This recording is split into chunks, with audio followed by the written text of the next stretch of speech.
Пусть будут ликвидированы займы, уносящие человеческие жизни. Сегодня в столице прошла пресс-конференция Леткой-Гую с таким же лозунгом. Представители общественной организации требуют от правительства амнистии по кредиту на срок от полугода до года. Протестующие заявляют, что готовы выплатить суду, но просят приостановить процентные ставки. Они также рассказали, что общественное объединение принимает запросы от граждан как в письменной, так и в электронной форме, добавив, что на пресс-конференцию было подано лишь 0,1% жалоб. В Кыргызстане около 700 тысяч заемщиков, от которых за 2 месяца было получено 20 тысяч писем. Нами получено очень много писем. Это очень много. Я только привезла сегодня письма от Национального банка. Здесь только отписки. Еще хочу подчеркнуть, что Национальный банк сейчас в данный момент, до этого времени, был адвокатами коммерческих банков, ФКО и вот этих ломбардов. Количество заемщиков в Кыргызстане растет с каждым годом. За последние 5 лет количество необеспеченных процентных кредитов от микрокредитных компаний в стране увеличилось на 97%. По словам экономистов, в некоторых развитых странах, таких как США, кредиты выдаются под 5%, а в Кыргызстане до 40%.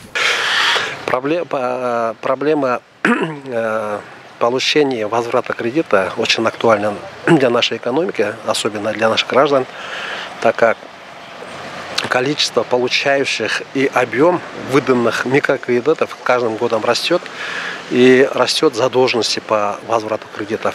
По мнению экспертов, рост количества заемщиков в стране связан со сложной экономической ситуацией. А еще одной причиной является недостаточная финансовая грамотность населения. Следует отметить, что финансовая грамотность – это правильное использование и приумножение денег. Главное – не тратить больше, чем зарабатываете. Это означает, что вам не нужно сейчас тратить деньги или занимать деньги. Эксперты говорят, что вам нужно брать кредит для открытия бизнеса, для достижения больших целей, а не для повседневного потребления. Однако брать деньги в долг для вечеринок и торжеств – признак отсутствия финансовой грамотности. Акча керек болгондо эле кредит алыш керек деп ойлоп калышат.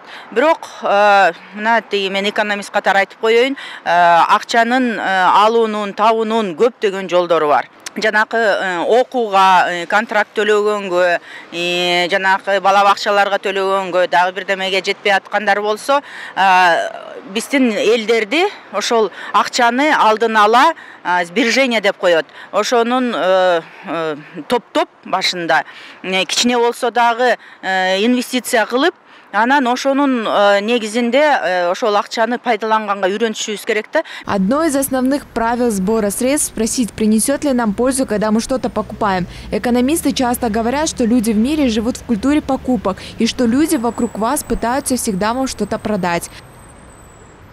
Айджан Аманова, Гульчоро Казымкулов, Нью ТВ.